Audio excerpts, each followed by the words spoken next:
Aloha, and welcome to the Rebel Report Encore show. I'm Jay Gucci. And I'm Armani Lingo. On our show today, we break down the Raiders' new draft class, The Vegas Golden Knights and their battle with the Edmonton Oilers. and we highlight the UNLV Rebels transitioning from the NCAA to the NFL. Rebel Report starts now.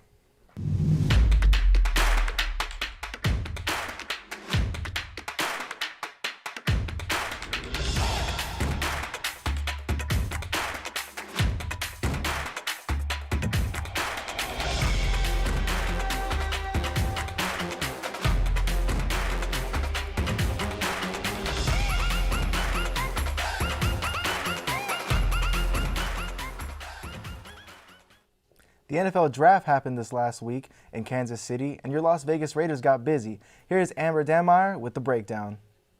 Thanks, guys. The Las Vegas Raiders entered the draft with 12 total draft picks, tied with the Houston Texans for the most picks among all teams.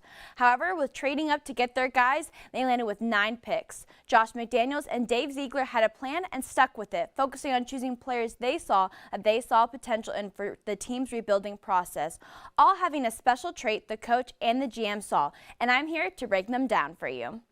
The first round, 7th pick. With the priority of defense, they chose Tyree Wilson, edge tech from Texas Tech. The Raiders hope his explosiveness and versatility could be a great 1-2 punch, along with learning from veteran Max Crosby. Round 2, 35th pick.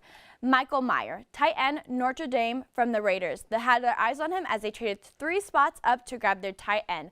After trading Darren Waller, the Raiders were in desperate need of the position to be filled. He's great at running routes, he can block between tackles, and can get out of space to get open. Round 3, 70th pick, Brian Young, defensive tackle from Alabama. Raiders notice his impact on the field with the Crimson defense and hope he can play a vital role to improve their defense, balanced in all areas of play. Round 3, 100th pick, Trey Tucker, wide receiver from Cincinnati. They were impressed with his speed and special teams ability. They hope with learning from veterans soon he could be a quality asset to the offense. Round 4, 104th pick, Jarquan Bennett, center back from Maryland. The center back held the second fastest 40-yard dash time. Seems like a player who can make a play on the ball. Round 4, 135th pick, Aiden O'Connell. He was a QB from Purdue, began his career as a walk-on in which he finished his collegiate career as the school's all-leader in completion percentage. He held a lot of qualities Josh McDaniels wanted in a QB. They are described to be similar to Tom Brady. The question is this going to be the starting QB in the future for the team? Time will tell. Round 5, 170th pick, Christopher Smith II. He was a safety from Georgia. Smith is a smart player who needs work on tackling to be a consistent player, saw potential to be a free safety and also a defensive back, and come with a lot of versatility and playmaking, which the defense need. Round 6, 203rd pick, Amari Burney, linebacker from Florida. Chosen for his attack at the line of scrimmage and hopes to be converted into a defensive back and to improve coverage on running backs and tight end. Round 7th, 231 pick, Nessa Jade Silvera. He was a defensive tackle from Arizona State. He's powerful and has a pretty good step. He is not quite the veteran when it comes to the position. However, they believe with time he's going to be a great addition. The Raiders also signed 9 undrafted free agents after the NFL draft, including former UNLV lineman Adam Plant Jr., who is a key player in the Rebels' defense. The Raiders also signed McLean Curtis, offensive lineman, Jaden Grant, safety from Oregon State, Azai Hearn from cornerback from UCLA, Brock Martin, defensive end from Oklahoma State, John Samuel Shecker, tight end from Auburn, George Tarlas, defensive end from Boise State, Drake Thomas, linebacker from North Carolina, Dalton Wagner, offensive tackle from Arkansas. Over time, we'll tell if these players are going to be immediate contributors and if Ziegler and McDaniels drafted the right guys, if they will crack the starting lineup. However, one thing is for sure, they added playmaking ability players. Raiders look into the free agent market with the agenda of more, and us fans will see how desperate the help will need, defense need, will shape closer to the upcoming season. Back to you guys. Thanks, Amber. The Raiders season begins this fall with the official start of the NFL season kicking off on September 7th. Part of the draft process is teams signing players they believe have the potential to make it big, and this year some UNLV alumni have answered the call. We'll begin with Austin Ajak, who has the standout linebacker for the Rebels earlier the year, he attended the East-West Shrine Bowl, where he has showed some real potential. Austin is a player who has shown consistent improvement over his years at UNLV and during the last couple of months of the draft. During his senior year, he had 59 tackles, 73 assists, 4 sacks, 2 interceptions, and 1 fumble recovery. He has signed with the Carolina Panthers. Another playmaker for the UNLV Rebels during his time was defensive end Adam Plant Jr.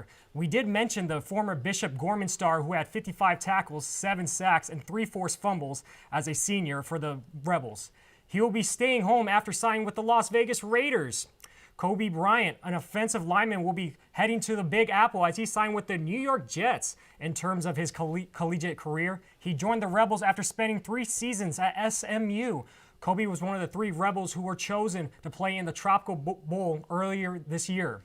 Lastly, receiver Nick Williams signed with the Denver Broncos. He transferred from CSU Pueblo to spend his super senior season with the Rebels. During his time at UNLV, he caught 48 passes for 594 yards and had 3 touchdowns. We thank these players for their contributions to the Rebels, and we wish them luck as they head towards another stage and what could be a game-changing moment in their lives. A special segment for our senior show highlights some of the students graduating at the end of the semester. We have Tenica Paxton in the studio to talk about their next steps.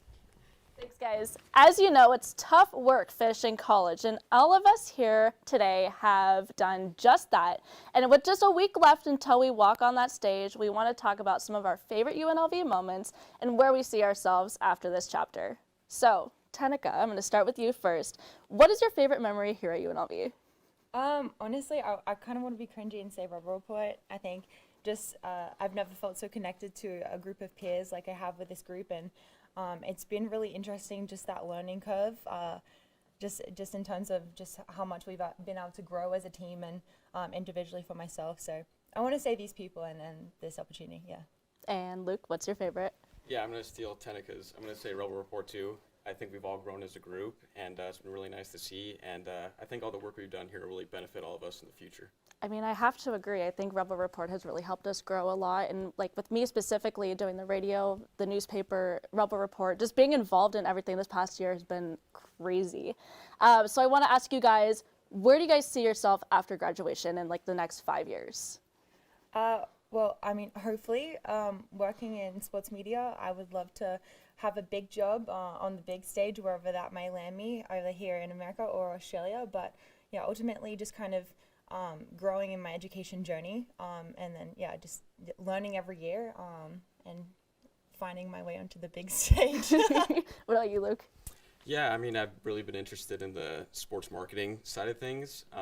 So hopefully something like that, and hopefully I can get a job with the team out here. That's the main goal. Awesome. Yeah. So we're all trying to get on that big stage. Can't wait to see where everybody ends up. And and on behalf of everybody here at Rebel Report, we cannot wait to see where we're going. Back to you guys at the desk. Love the thoughts from our 3 talented seniors. As a graduating senior myself and on behalf of Rebel Report, we thank you for all the hard work this semester, and we cannot wait to see what we all do next. Throughout the year, the team behind the scenes making sure that games run smoothly is the unheralded game operations crew. Here is Luke Platt with the inside look at the team. Sports is an integral part of the UNLV experience. Our teams add elements of excitement and pride to what it means to be a Rebel. But these games don't just happen. They are a result of the hard work and dedication of the many people behind the scenes that make UNLV sports run smoothly. Today, we are focusing on just one of those departments, game operations.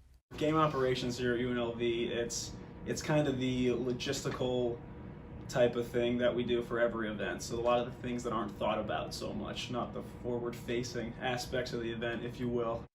From field preparation to organizational maintenance, the game ops crew does a little bit of everything. We impact the sports and their programs in a lot of different ways. We paint the fields, we maintain fields outdoors for our spring sports, and then we kind of just our operational support for every event that we have going on. Student workers are also a key part of keeping everything running for UNLV athletics, and they are developing skills that will help them in the future. I really think it's a unique and cool opportunity that student workers have. You know, it's something that I didn't get to have when I was an undergraduate. It's a lot of unique types of experiences that can kind of shape you as a whole employee and as a candidate for future sports jobs. The Game Operations Department is not only tied to UNLV's campus, they also support the university's athletic events throughout the Las Vegas Valley. So we're pretty fortunate here in Las Vegas to kind of have, you know, these new facilities, the new sports scene that's kind of developing in Las Vegas. Allegiant and T-Mobile, two newer buildings, and it's been really a privilege to work in them. There are pitfalls, obviously, like you said. You know, these are big time events. It's been cool enough for myself and my staff. We've worked, you know, the Las Vegas Bowl. We've worked the NCAA regionals. So the next time you attend a UNLV sporting event, know that the staff at Game Operations are hard at work to make it all happen. This has been Luke Platt. Back to you. Thanks, Luke. There is definitely a lot of work and effort that goes into each event. Now transitioning to the ice, the Vegas Golden Knights have earned themselves a spot in the second round of the Stanley Cup playoffs and a chance to compete against the Edmonton Oilers, and I have the chance to attend the first game of the series. The Golden Knights took to the ice in front of a ruckus crowd at T-Mobile Arena, but Edmonton will make them quiet early. Leon Draisaitl will get things going for Edmonton, potting his 8th goal of the postseason, giving the Oilers an early 1-0 lead. Vegas would score 3 straight goals immediately after. Riley Smith with a shot pass to Mark Stone's stick, and it tipped home. Vegas enters the first intermission up 3-2. After a scoreless second frame, Draisaitl pots his hat-trick goal, tying the game up for the Oilers. And another flash of offense is capped off with this Chandler Stevenson goal, which proved to be the difference maker. Vegas gets an electric 6-4 win in Game 1. I thought we did a pretty good job checking them 5-on-5 as well in our zone. They got through the neutral zone a couple times, so obviously look at that, but you're not going to stop everything in that regard. So power play got a big goal early. It helps offset one of theirs, right, that they got early, so that's always a positive in our minds because we feel if we can keep it to a 5-on-5 game, it sure increases our chances, and showed tonight. Now after that high-scoring affair, Dominic Lavoie is in studio breaking down what went well for both Edmonton and Vegas. Dominic? Yes, Armani, I mean, you saw the highlights. It was a huge high-scoring opener to this second-round matchup. But taking a look at some keys in last night's games that both teams needed to address after the dust settled. We're going to start off with Edmonton. Leon Draisaitl, you saw a few of his goals there. He was continuing his hot streak. We're putting those 4 goals on your screen there. It was a huge performance on the road, setting the tone early for himself. He was scoring from everywhere. You saw that goal. He was banging one home from the face-off dot, and then another goal coming up. And here he banks it off of Laurent Brossoit's nameplate. A cheeky little goal there, getting really creative all night long. There's your replay there as well. Just banking it off him from a sharp angle. That went all over Twitter, and he just kept putting it on net all night long. That's what every single player is told. Just get pucks on net. Good things will happen. And he kept his Oilers in the game with that offensive firepower. However, it was surprisingly not enough to take down Vegas, as you saw in those highlights. And Draisaitl in the locker room spoke to the media after the game, disregarding his own 4-goal performance as a silver lining to Game 1 and knowing that his team could be better. Can you take some joy out of scoring 4 tonight? It's not like that happens every night. No. Overall, weren't good enough. You know, it's not even close to how we play and how we successfully play. So, yeah, gotta move on, and we'll be better. Now over to the Vegas side of things, the Golden Knights had a lot of pushback in game number 1, and that is something to note. Vegas just seemed like they would not be denied. You see Ivan Barbashev's goal to tie the game up at 1 apiece after they went down 1 early. They strike back with 3 straight goals. You see that second goal there by Michael Amadio, and then they cap off a burst of offense to make it go up 3-2 into the second period, and VGK, they would get back rolling after Draisaitl would tie the game up at 3. Ivan Barbashev tipping that one home for his second goal of the game, and Vegas just ran away with it from that point forward. Now, head coach Bruce Cassidy spoke to the media in the press conference after the game about the team's hustle and their pushback last night, as well as giving a tip of the cap to his team for sticking with the game.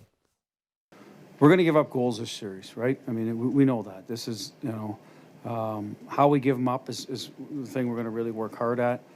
And then we got to play after we give one up. It can't become 1, 2, 3. That's what happened in here last time. The game we lost 7-3 or 4, whatever it was. So we have to understand that, and that's on all of us, leaders, coaches, to hey, take a breath, let's go. Next line up, back to forechecking. Let's get, and sort of stop the bleeding quickly, and we did a good job with that. It wasn't like LB had to stand on his head, one goal after the other. Like we hung out quickie to dry the last time they were in here, and so we had to do a better job with that, and we did tonight. It's credit to the guys. Now, Armani, the Golden Knights have the day off today since there's a 2-day break in between games 1 and 2 instead of the usual 1 off day. But the Golden Knights will hit the practice ice tomorrow in preparation for a late afternoon, 4 p.m. Game 2 puck drop back at T-Mobile Arena. But for now, guys, back to you. VGK will face off against the Oilers again on Saturday, May 6th, in hopes of taking Game 2. As we near the close of Season 13, here is a brief recap of our season this semester.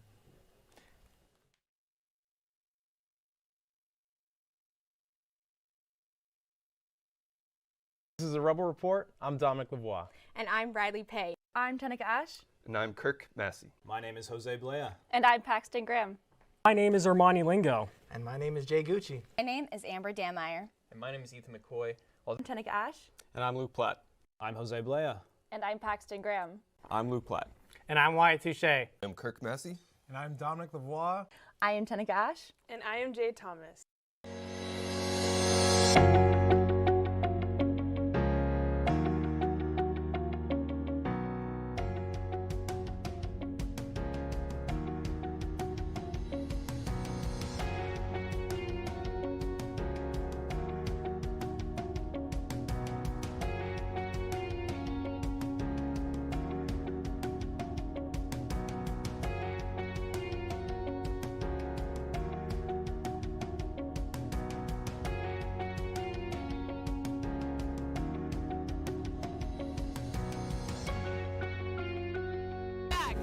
Answer. We'll be back with that too. Stay with us.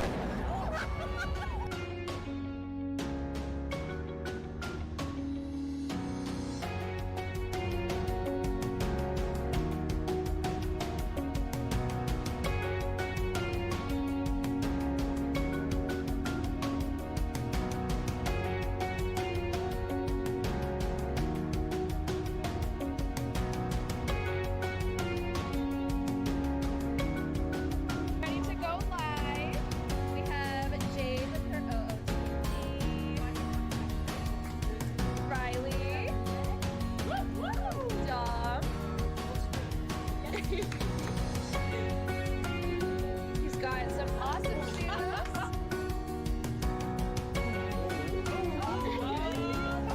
Armani, what are you wearing today?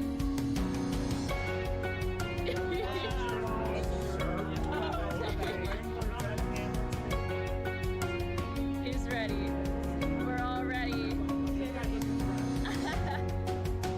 We're all ready.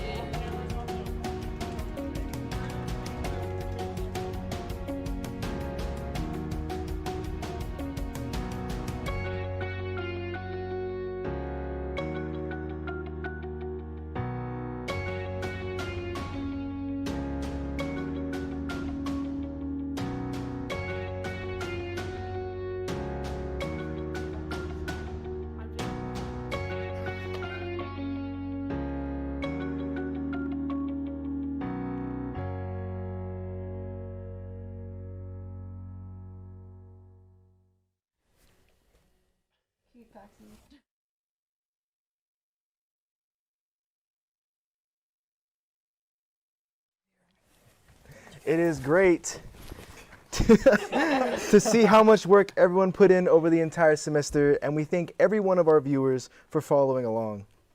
And for our community segment this week, we want to do something a little different. We welcome to the stage all of our graduating members as we send them off one last time. Our final segment in Season 13 of Red Report is a thank you to our instructor, Molly Sullivan, and to our shadow instructor, RT. Nothing we accomplished this semester would have been possible without your help. And from all of us here at Red Report, we thank you. That's a wrap for us here on Season 13. For continued coverage for over the summer, follow us on Twitter, Instagram, and YouTube. Then Red Report returns this August for Season 14. Signing off, I'm Armani Lingo. And I'm Jay Gucci. Have a great summer, everyone.